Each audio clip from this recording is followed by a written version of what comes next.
c'est la nouvelle naissance. La nouvelle naissance, et donc, avant d'en parler,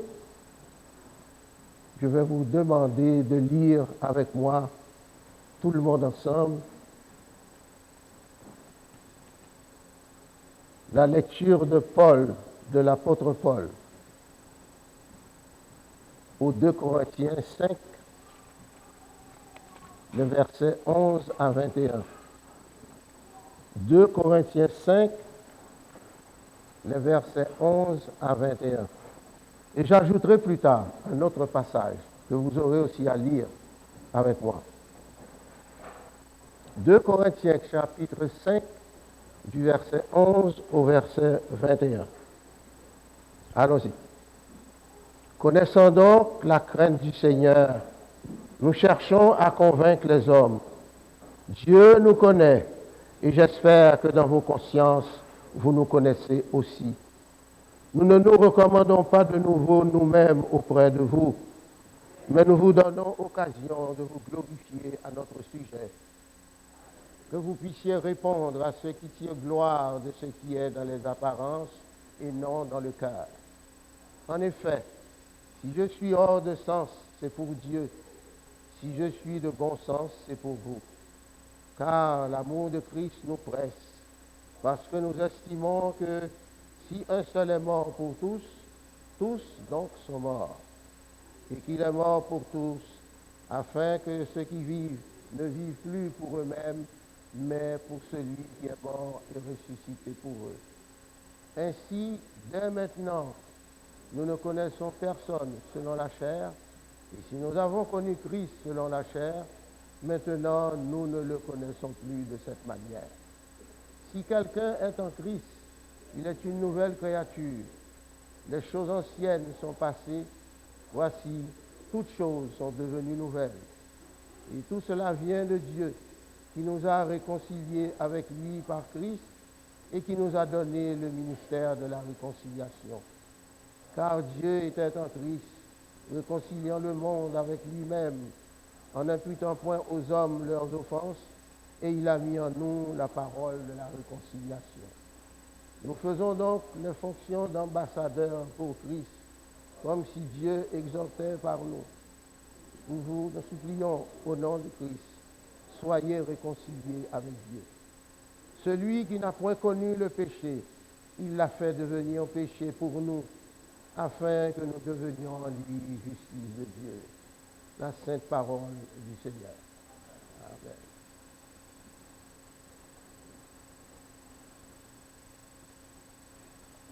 Et le verset qui m'a le plus intimidé,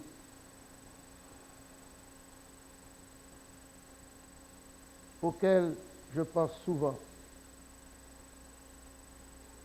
si quelqu'un est en Christ, il est une nouvelle créature.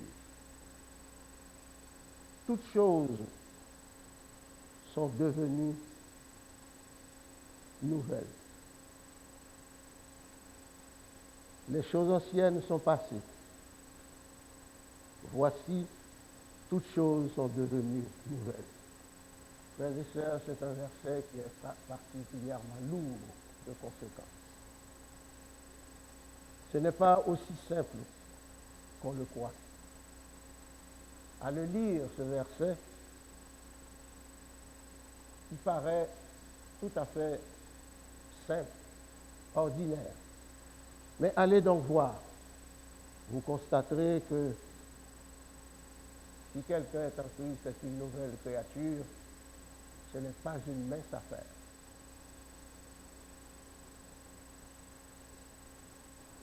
Depuis toujours, il existe des signes que Dieu est quelqu'un qui nous fait et qui s'intéresse à nous depuis des temps. Il est venu à nous un frère d'humanité. Un frère d'humanité. Pourquoi? Parce qu'il nous aime comme nous sommes. Et il nous demande de faire l'effort maximum pour être comme lui. Et nous le chantons assez souvent. Rends-moi conforme à toi. C'est facile à chanter, mais ce n'est pas facile à réaliser.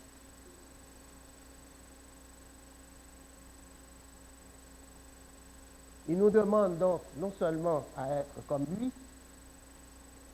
mais à être comme il est.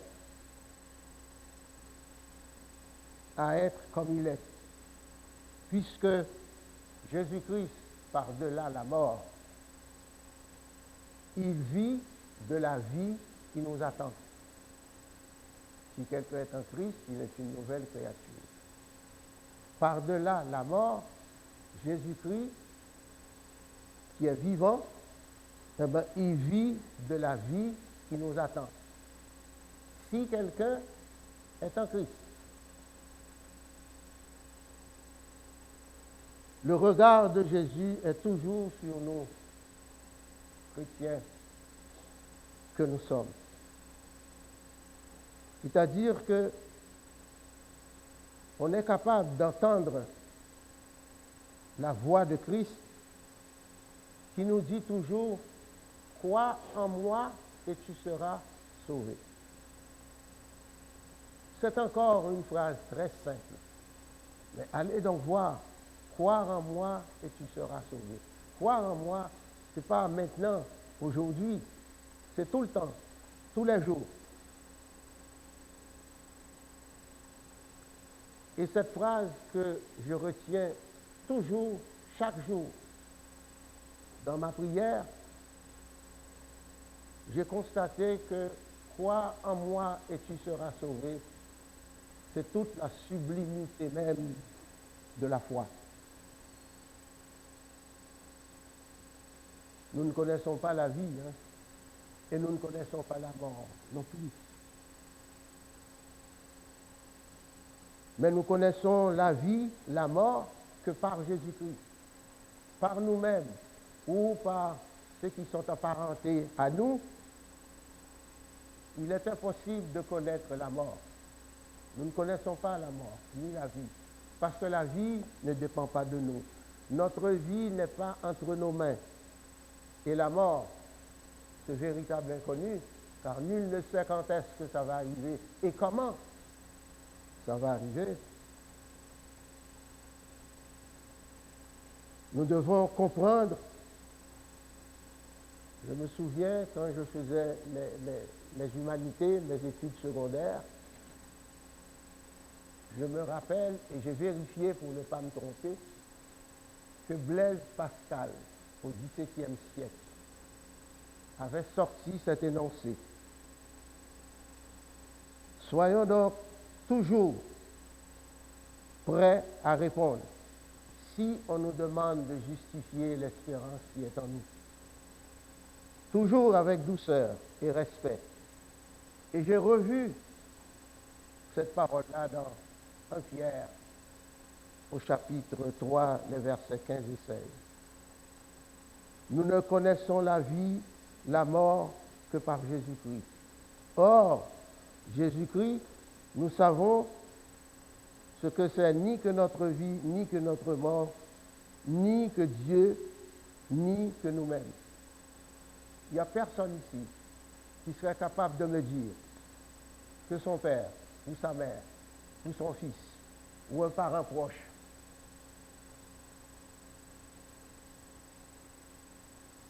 a connu la mort et est revenu lui dire comment ça s'est passé.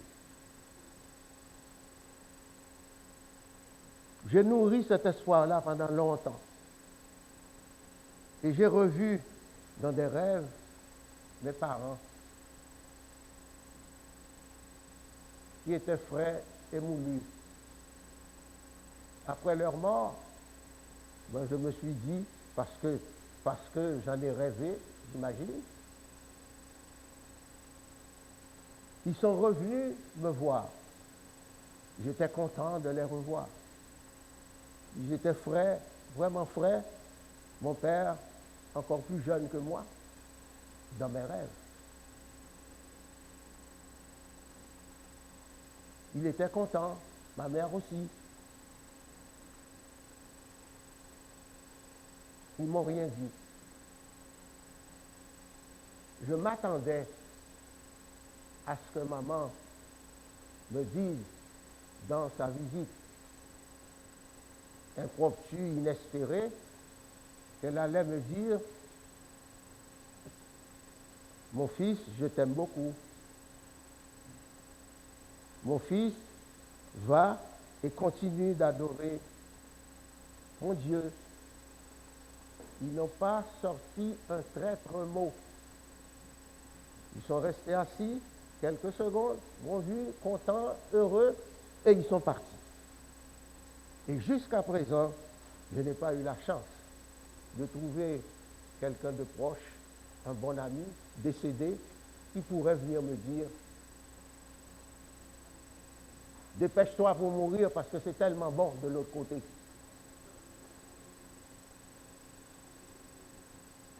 La certitude que Dieu est pour nous nous aide à ne pas nous laisser effrayer.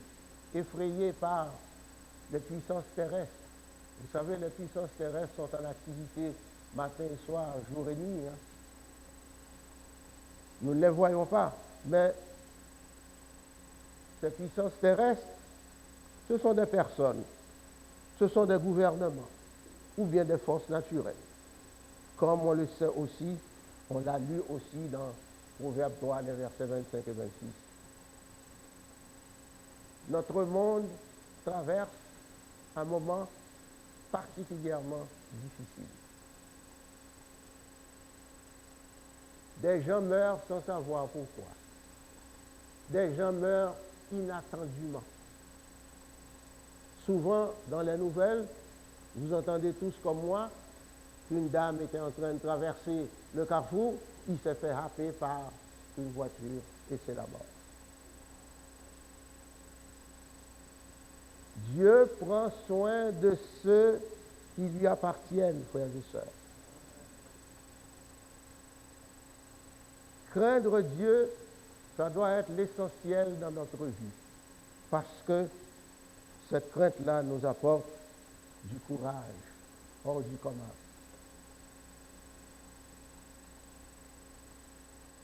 Ceux qui mettent leur fierté dans les apparences,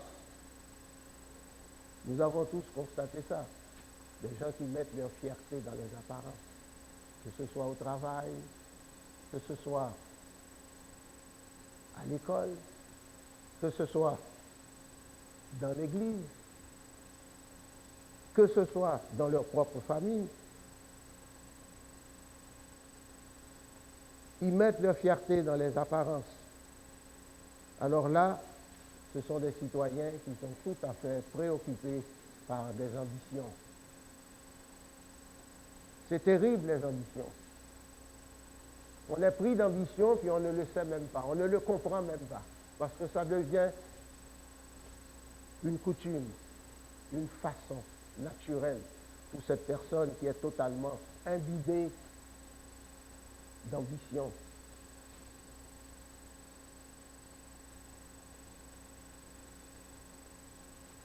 Ces gens-là, après tout ce que nous avons compris, nous réalisons que c'est des gens qui auraient dû tout simplement trouver une motivation dans la vision de l'éternité.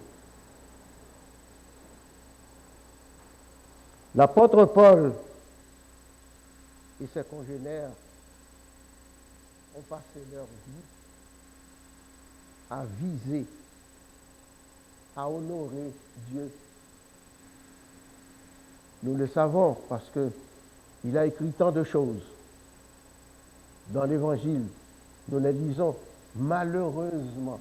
Nous les lisons souvent et nous les oublions souvent.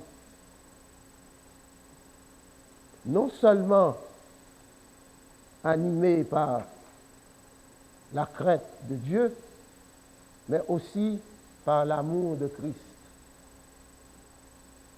C'est toute une affaire. C'est toute une affaire presque impossible. Être capable de trouver quelqu'un qui veut mourir pour l'autre. Et pourtant, dans les chansons courantes, on entend ça régulièrement tous les jours. je t'aime à en mourir. Si jamais tu vas tomber, fais en sorte que je tombe avant toi pour que tu puisses tomber sur moi. Je suis prêt à te donner même ce que je n'ai pas, et c'est là qu'il est menteur. Parce qu'il ne peut pas te donner ce qu'il n'a pas. Christ a donné sa vie pour nous comme pour le reste du monde. Il a donné sa vie pour nous comme pour le reste du monde. Mais le péché est venu gâter toute l'affaire. Le péché est venu gâcher, en quelque sorte, notre espérance. Christ est mort pour nous et nous sommes morts à notre vie passée. Christ est mort pour nous et nous sommes morts à notre vie passée. Parce que si quelqu'un est en Christ, il est une nouvelle créature. Il ne peut plus regarder en arrière, à côté peut-être, mais il doit regarder en avant, constamment. Parce que Dieu nous attire par son regard. Nous n'avons pas la possibilité de vivre constamment sans erreur, sans faute et sans péché. Nous sommes tous des enfants du péché, à ne pas oublier. Nous recherchons tous la paix, la joie, l'argent. Il y a des gens qui ne sont pas capables de dormir ni le jour ni la nuit. Parce qu'ils sont profondément entachés d'ambition, d'argent. Vous savez que les philosophes modernes nous l'ont dit pendant longtemps, qu'il y a au moins une chose qui mène le monde, et moi je sais qu'il y en a deux, c'est l'argent et le pouvoir. Je me suis fait dire moi-même, en parlant comme ça, un grand politicien, que tu ne peux pas te sentir grand si tu n'as pas les deux. Tu es grand quand tu as l'argent. Si tu n'as pas le pouvoir, tu n'es pas grand. Tu es grand si tu as le pouvoir. Si tu n'as pas l'argent, tu n'as rien. Et il m'a bien fait comprendre qu'il faut avoir les deux, et le pouvoir et l'argent. La seule chose qui m'était venue à l'esprit, quand il me l'a sorti, je lui ai dit, il y a une chose que tu ne peux pas empêcher d'avoir, c'est la triste fin de l'homme. La mort est inévitable. Je ne veux pas aller contre cette vérité, mais dans la Bible, il nous a dit quelque part qu'il y aura un reste, et que ce reste-là, Jésus viendra le chercher. C'est là la justice de Dieu, qui est une valeur inestimable. Ce qu'on peut lire dans Ésaïe 53, les versets 6 et suivants, on trouve ça aussi dans Galates 3, 13, 14, et il y en a d'autres. Il y a une partie que je vais vous demander de lire avec moi. Ce n'est plus dans 2 Corinthiens, mais c'est dans le livre aux Romains qui précède l'épître de Paul aux Corinthiens. Et je vais le lire avec vous aussi. N'oubliez pas ce que je viens d'établir, ce que Dieu m'a permis de vous dire avant. On va aller maintenant dans chapitre 8, Romains chapitre 8. Il n'y a donc maintenant aucune condamnation pour ceux qui sont en Jésus-Christ. Ce n'est pas vous, ce n'est pas moi, Ce n'est pas nous qui allons dire à Jésus-Christ que nous sommes en lui. C'est lui qui va nous dire si nous sommes en lui. Parce que lui, il nous connaît bien avant notre arrivée ici-bas. Il voit, il connaît, il entend. Et ce verset, il n'y a donc maintenant aucune condamnation pour ceux qui sont en Jésus-Christ, c'est déjà d'avance un prononcé de jugement. C'est déjà d'avance un prononcé de jugement. On continue. En effet, la loi de l'esprit de vie en Jésus-Christ m'a affranchi de la loi du péché et de la mort. Il n'y a rien d'aussi beau que ça. Hein? Car chose impossible à la loi, parce que la chair la rendait sans force, Dieu a condamné le péché dans la chair en envoyant à cause du péché son propre Fils dans une chair semblable à celle du péché. Et cela, afin que la justice de la loi fût accomplie en nous, c'est ajouté entre deux virgules, en nous qui marchons non selon la chair, mais selon l'esprit. C'est toute une bataille à livrer de ne pas vivre selon la chair, parce que nous sommes chers. Il y en a dans leur grandiloquence, dans leur grande éloquence, qui prétendent qu'ils sont purs. Mais je ne peux pas expliquer à quelqu'un qui dit qu'il est pur qu'il ne l'est pas. Il vit de ça. Je n'ai pas le droit de le convaincre parce que je ne réussirai pas à le convaincre. D'autant plus qu'il est prêt à me répondre, Luckner, tu ne comprends rien, Thomas.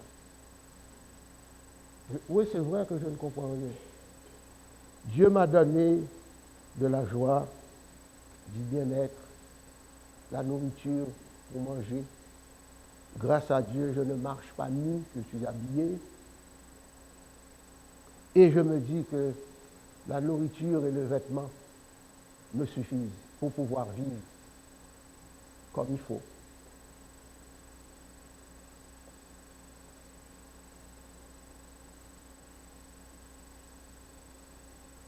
Ceux-là, en effet, qui vivent selon la chair, s'affectionnent aux choses de la chair, tandis que ceux qui vivent selon l'esprit s'affectionnent aux choses de l'esprit. L'affection de la chair, c'est la mort, tandis que l'affection de l'esprit, c'est la vie et la paix.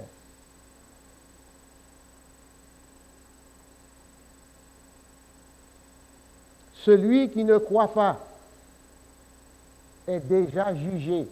Ce n'est pas moi qui le dis, c'est écrit dans la Bible. C'est la parole de Dieu. Celui qui croit en lui, en Jésus-Christ donc, que l'on retrouve dans Jean au chapitre 3. Celui qui croit en lui n'est pas jugé. Mais celui qui ne croit pas en lui est déjà jugé parce qu'il n'a pas cru au nom du Fils unique de Dieu.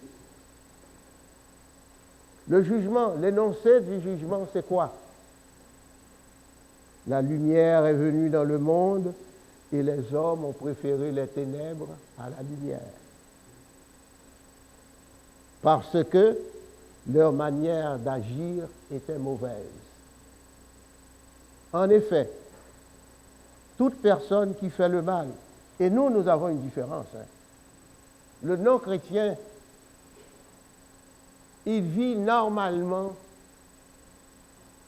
la méchanceté, le mal, la jalousie, l'angoisse, l'envie. Et le non-chrétien, quand il devient vraiment envieux, il va vous envier pour une peccadille. Hein?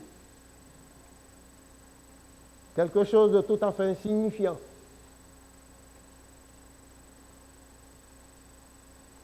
J'avais été à un mariage Et j'étais parmi des amis. Et il y a un d'entre eux qui est venu me dire, c'est un homme qui ne fréquentait aucune église, hein, on s'entend tout de suite. Il ne fréquentait pas d'église. Il disait toujours, moi je ne crois en rien, parce que je ne crois en rien. Si je n'ai pas d'argent, je ne mange pas. Et quand je n'ai pas d'argent, je suis obligé d'aller quêter. C'est le terme québécois, c'est français aussi, d'aller quêter, c'est-à-dire d'aller demander, etc.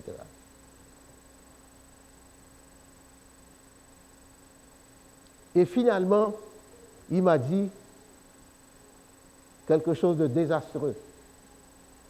Il était bien habillé, bien mis, on est dans un mariage quand même. Il s'est approché, il m'a dit, Luckner, tu sais, j'aimerais porter ce que tu portes. Alors je lui ai dit, mais qu'est-ce que je porte? Je suis habillé comme tout le monde. Je ne suis pas venu en pantoufles, en sandales, je suis habillé, je porte une paire de chaussures, j'ai un complet, comme vous, comme tout le monde. Il m'a dit, non, Luckner, tu n'as pas compris. C'est ce que tu portes que j'aimerais porter. Vous savez, quand on prend de l'âge,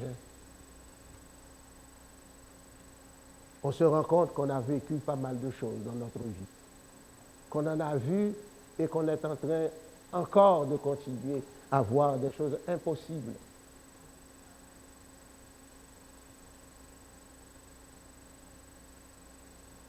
Et tout ça vient nous faire comprendre que celui qui agit conformément à la vérité vient à la lumière. Oui, ça m'arrive de mentir. Et je suis certain que je mentirais encore si je devais sauver la vie de quelqu'un.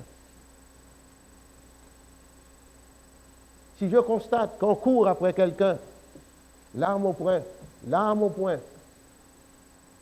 pour qu'à distance normale, on puisse descendre, on puisse viser et tirer sur quelqu'un pour le tuer. Si par impossible, cette personne-là se retrouve devant ma maison, puis franchit la porte de la maison en me disant « Aidez-moi, sauvez-moi, il y a des gens qui courent après moi, etc. On veut me tuer, etc. etc. » Mais je vais lui ouvrir la porte pour qu'il rentre. Et ceux-là qui le poursuivent pour le descendre, s'ils viennent frapper à ma porte et me demandent « Avez-vous vu quelqu'un ?» Mais je vais dire non, que je ne le vois pas. Parce que je n'ai pas le courage de dire oui pour qu'on le prenne, qu'on le descende. Je n'ai pas donné la vie à quelqu'un, je ne peux pas non plus donner la mort à quelqu'un.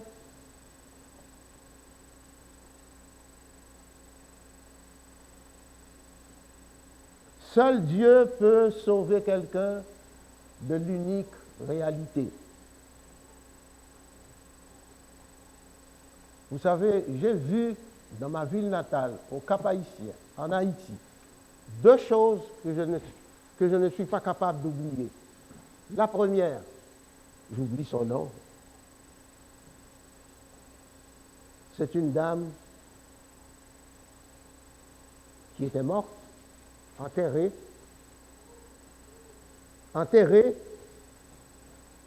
c'était une catholique, enterrée, et 3 jours plus tard, s'il vous plaît, je vous demande de ne pas me poser de questions parce que je ne pourrai pas vous répondre. On a revu cette femme dans les rues, arrêtée, amenée au bureau de police, et c'était tout un tralala pour qu'on puisse expliquer qu'est-ce qui est arrivé. À cette même époque, il y avait un couple. Le mari était un grand juriste, homme de loi, qui travaillait au tribunal civil, à bon homme instruit, intelligent, etc. Et sa femme était une femme particulièrement pieuse, habitait à côté de chez nous. Mort subite. Le mari rentre de son travail, du tribunal, rentre chez lui, et dès qu'il a fini de monter l'escalier, sa femme, comme d'habitude, accourt pour le recevoir, et ce monsieur tombe raidement aux pieds de sa femme. Tout habillé, etc. Sa toge sur lui, etc., etc. Cette femme n'a jamais pu se consoler, n'a jamais pu se reprendre. Je vous dis ce qui s'est passé. Au jour des funérailles, elle était là, et au moment où on a complètement placé le cercueil dans la tombe, dans le trou, cette femme-là s'est jetée dans le trou. En pleurant, en criant. Elle n'est pas capable d'accepter le fait que son mari n'était pas immortel. Elle voulait aller. Cette femme-là a laissé sa maison, grande belle maison, est allée louer une petite chaumière à côté du cimetière et elle passait ses journées devant la tombe chaque jour jusqu'à sa mort.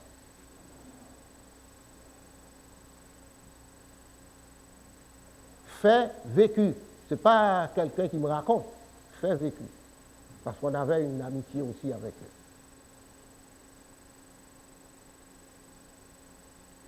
Croire en Dieu, c'est reconnaître notre incapacité à obtenir le salut par nous-mêmes. C'est impossible.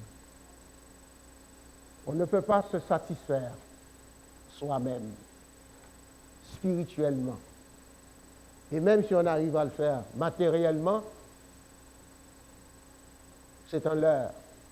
Parce que la vérité, elle nous rattrape, elle nous attend, et on n'a pas d'autre choix que d'y faire face. Beaucoup de gens n'aiment pas que leur vie soit exposée à la lumière divine, à la lumière divine. Parce que la pensée de ce qui sera ainsi révélé les effraie. Depuis mon existence, je n'ai jamais eu l'effronterie, la maladresse de demander à une femme, à une collègue de travail, je n'ai jamais eu le courage de demander à une femme, quel âge avez-vous?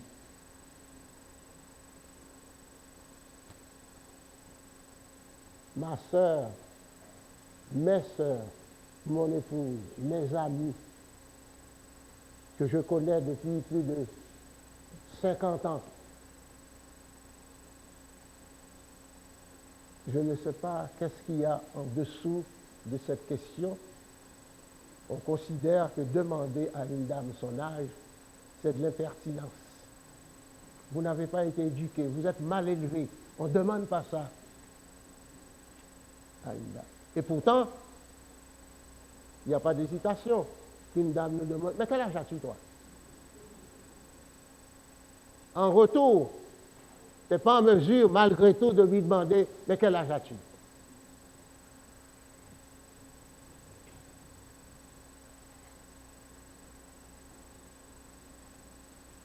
Au lieu de nous décourager, nous devons continuer à prier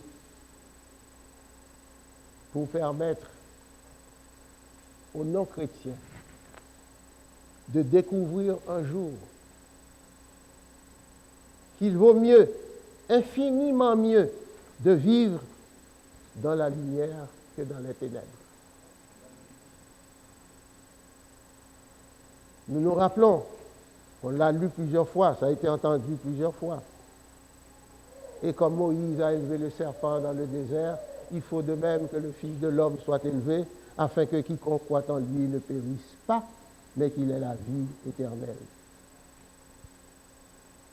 Il y a un verset que tout le monde ici connaît. Car Dieu a tant aimé le monde. Tout le monde connaît ce verset-là.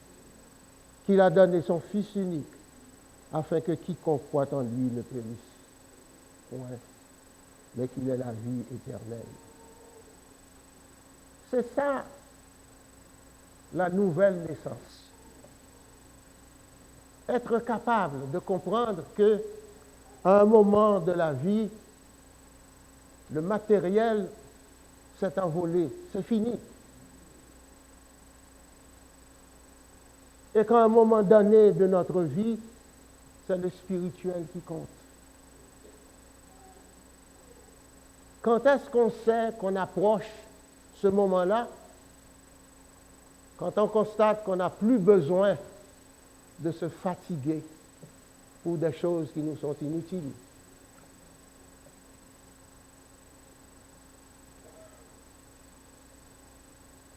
Par amour, il y a certains versets de la Bible qui disent par charité, mais en réalité, charité, c'est amour. Par amour, nous prions, nous continuerons de prier pour que quiconque croit en lui ne périsse point, mais qu'il ait la vie éternelle. C'est pour ça que même quand on a fini de croire, tant et aussi longtemps que les eaux du baptême ne viennent pas vous auréoler de cette foi que vous dites que vous avez en Christ,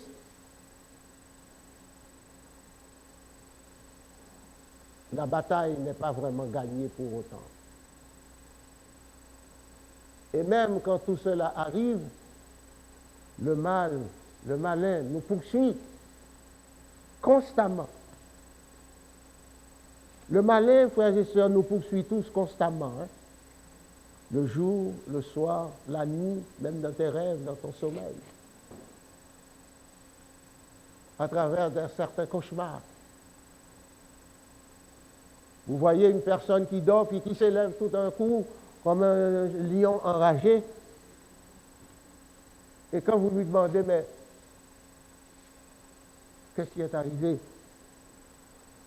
Au moment où il va vous raconter ce rêve-là, vous allez devoir comprendre qu'il y a quelque chose de malin derrière tout ça. La vie n'est pas facile. La vie terrestre, elle n'est pas facile. La vie spirituelle l'est encore moins. Pour pouvoir vivre longtemps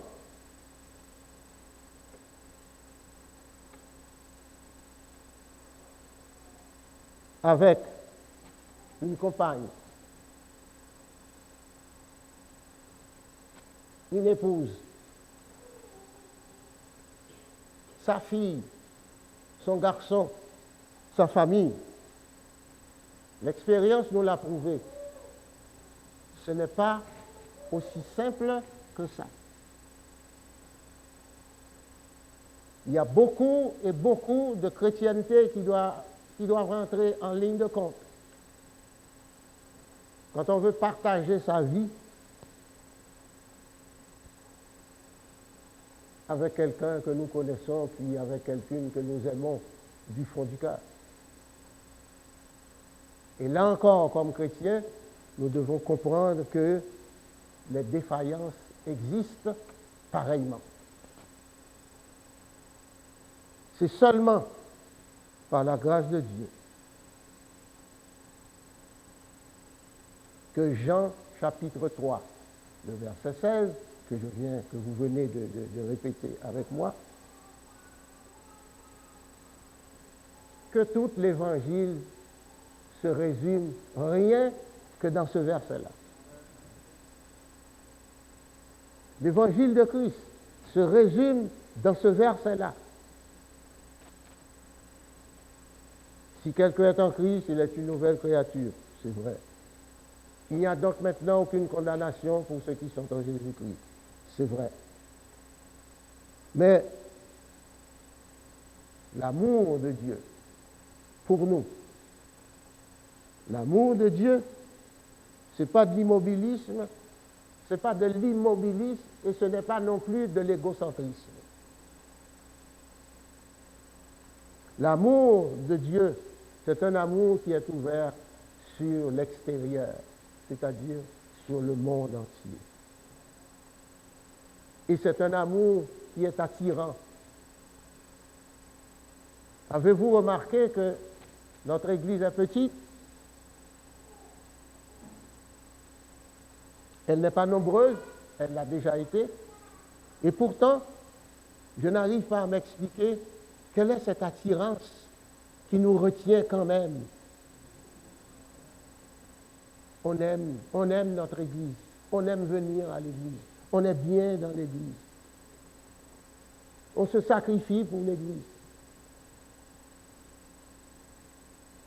Parce qu'en fin de compte, nous sommes imprégnés de cet amour de Dieu. Notre vie a changé complètement.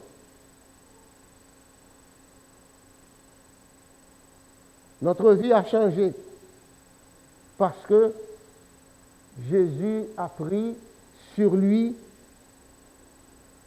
tous nos péchés, vous le savez. Il a payé le prix fort, le maximum. Jésus-Christ a payé le prix fort, le maximum. Et Dieu le sait bien, puisqu'il a donné son Fils en conséquence. Quand on donne sa vie au Seigneur, les difficultés entre Madame la Chicane et Monsieur Ledoux disparaissent. Je répète, les difficultés entre Madame la Chicane et Monsieur Ledoux disparaissent. Pourquoi? Parce que Madame la Chicane est encore enveloppée de son manteau de ténèbres et Monsieur Ledoux, il a donné son âme à Dieu. La différence est là.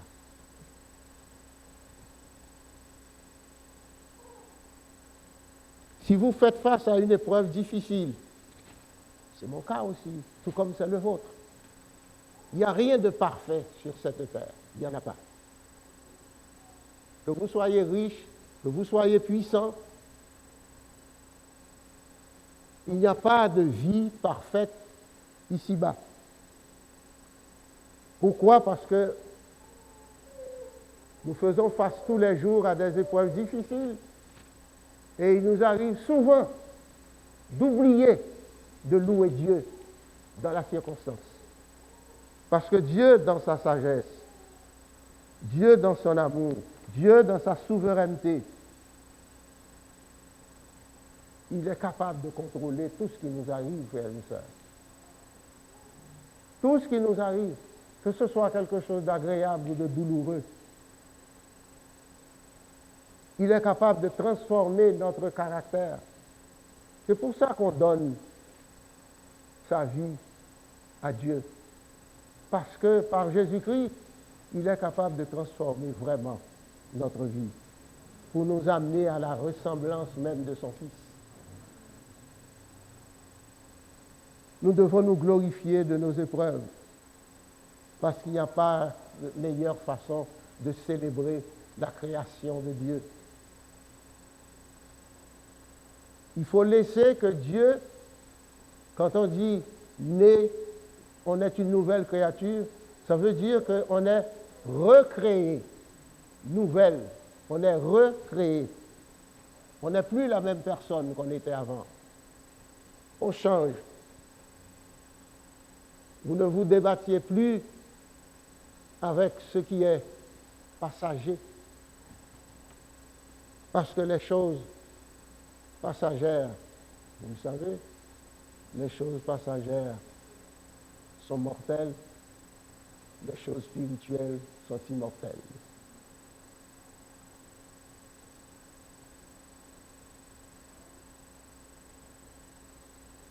Déchirez vos cœurs et non vos vêtements. et revenez à l'Éternel. Déchirez vos cœurs et non vos vêtements, et revenez à l'Éternel, votre Dieu, car il est compatissant, il est miséricordieux. Dans Joël, au chapitre 2, le verset 13. Personne n'est hors de portée de l'amour de Dieu, frères et sœurs. L'amour de Dieu est pour nous tous. Personne n'est hors de portée. Ça veut dire que Dieu est capable d'atteindre n'importe qui, tout le monde. En autant que vous êtes capable, disposé, ouvert à le recevoir.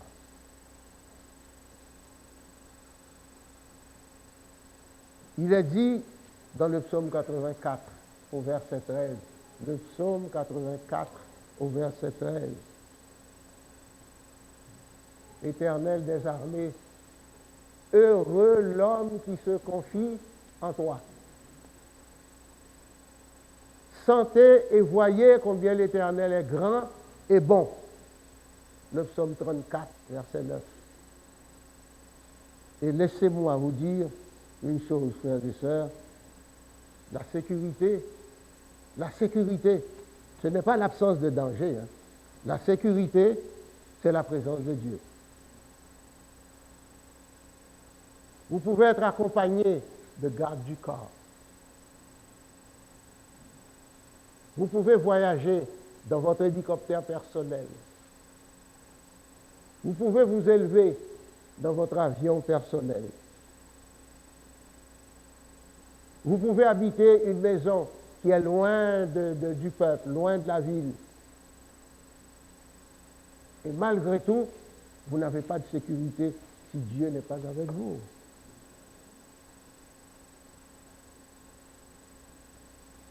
C'est quand Dieu est avec vous que vous pouvez clamer que vous avez vraiment un mur de protection.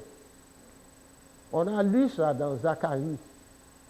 Je ne me souviens plus quel chapitre, mais on a lu ça dans Zacharie. Et tous les jours, nous répétons, parce que ça, presque tout le monde le sait,